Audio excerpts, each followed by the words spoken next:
Welcome back to Leo Builds It. Today we'll be working on these columns that I made.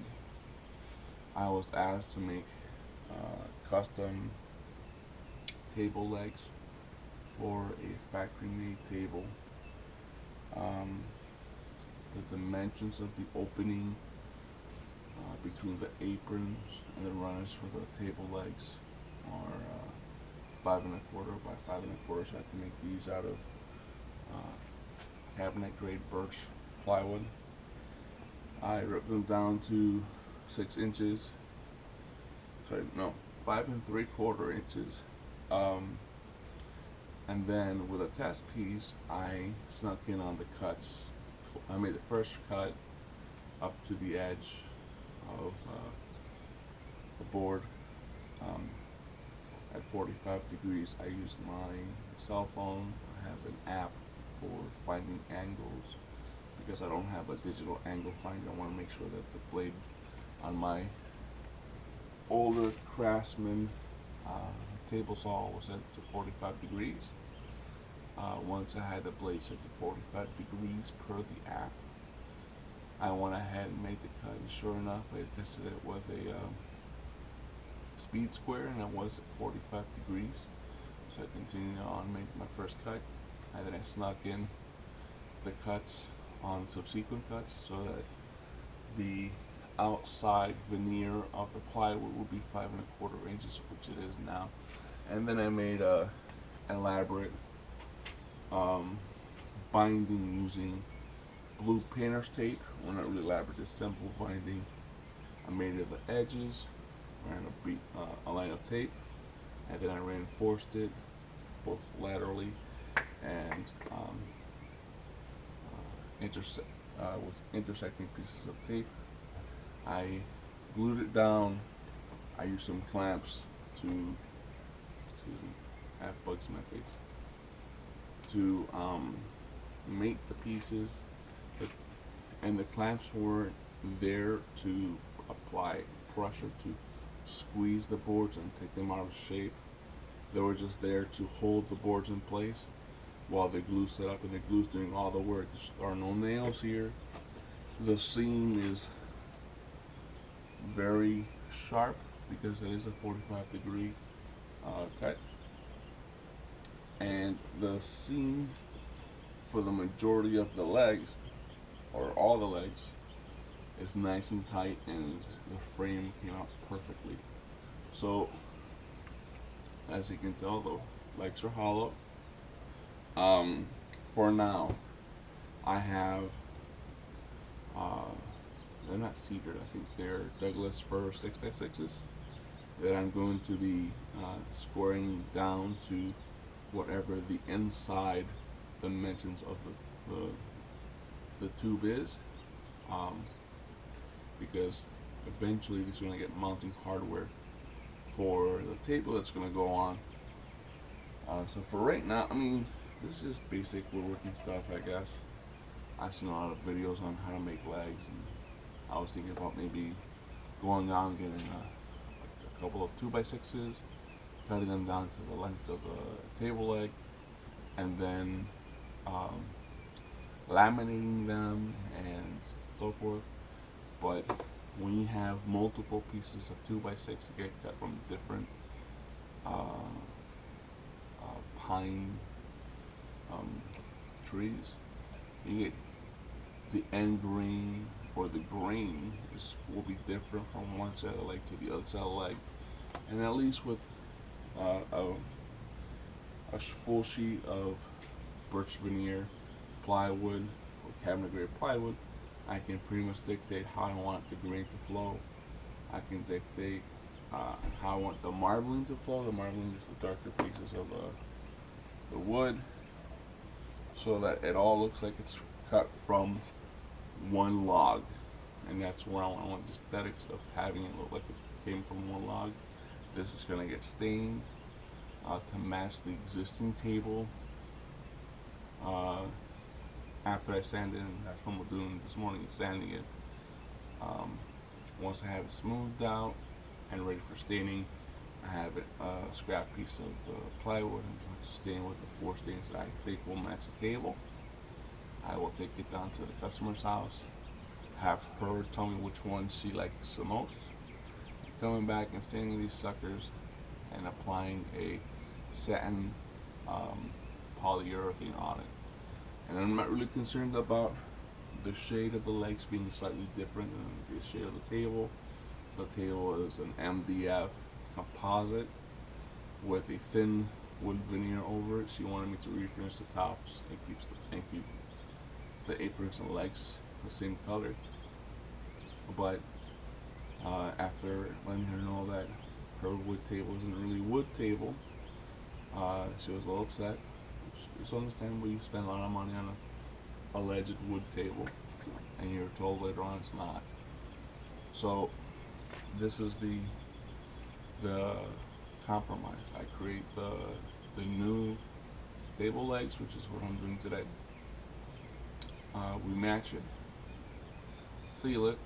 Once it has 2 or 3 coats of poly, what we're going to do is we're going to sand the aprons and the runners for the current table, give a light scuff to the poly on the new legs,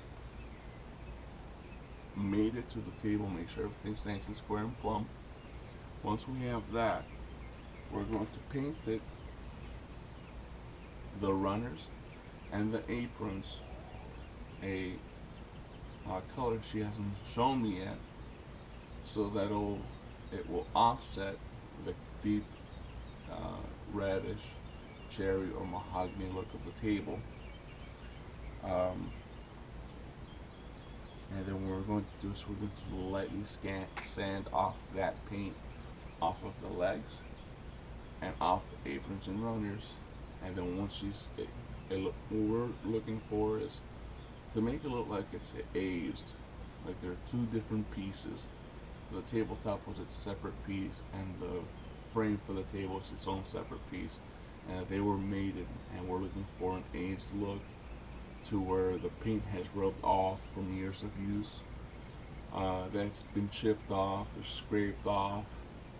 I'm gonna look for techniques to make the paint bubble up and crackle and so forth on the legs and the runners, make it look like it's an older table than it actually is.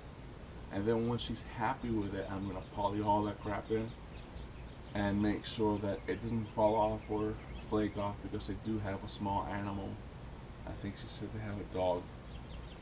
I think they have a dog. I just don't want the dog to go ahead and start scratching the table legs and take some paint off and get sick from it or whatever.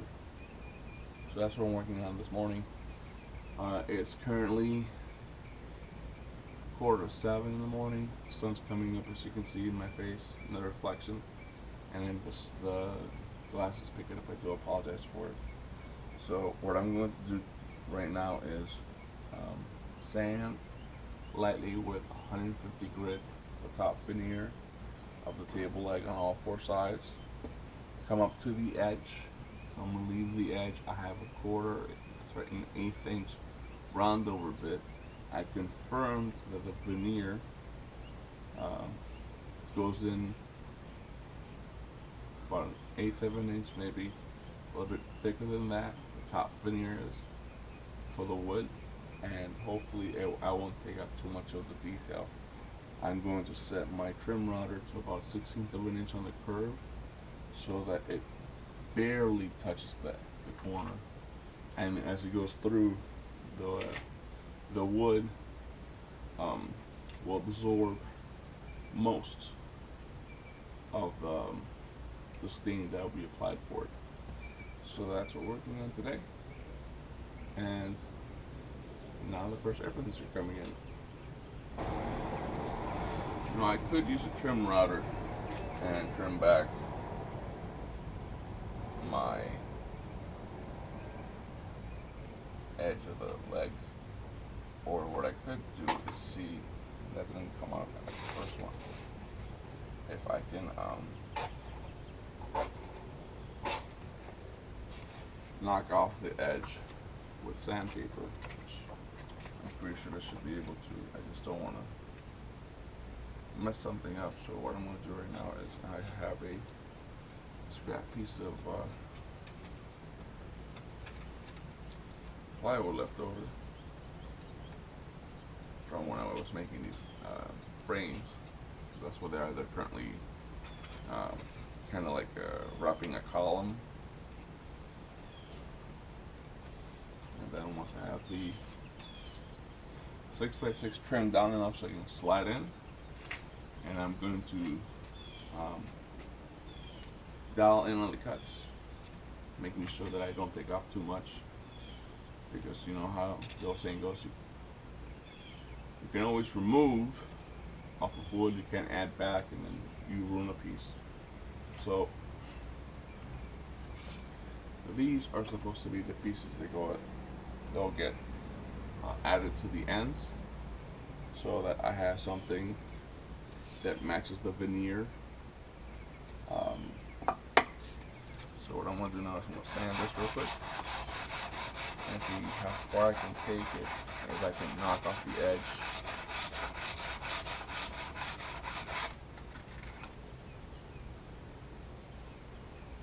Yeah, I guess I can knock off the edge. The topmost veneer is pretty good. I don't sand up a whole lot.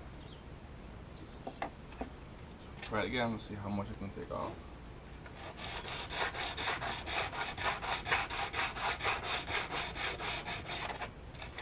Yeah, I just want to soften that corner so that when people rub up against it, or an animal comes up to it and rubs up against it, that it doesn't really do a whole lot, and we're good. So this did enough to round over the tip, which is what I want. This is still sharp on this side and very rough on this side. So this will do it nicely. So now for the next cut. So in this shot, I'm sanding the leg I used, the 150 grit sandpaper, to smooth out the corners and make sure that the mating edges are clean from the glue residue. After trying this with the sandpaper, I thought, well, maybe it's a quick way of doing it. So I brought out my 3/4 inch wood chisel.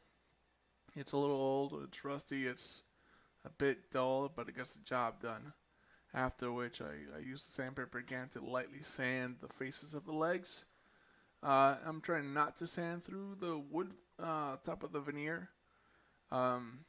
It's a little tedious. It's hot, as you'll see here in a second. I'll wipe off the sweat off my brow because even though it's 7:15 in the morning, it's still a little warm outside here in Florida and humid. So I'm sanding it, and I think at this point it's when I made a boo-boo. I kind of split the veneer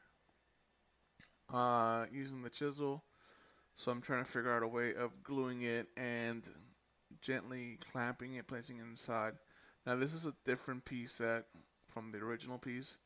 I'm cleaning out the wood glue from the corners here, as you can see, and then I'll start sanding it and getting it done.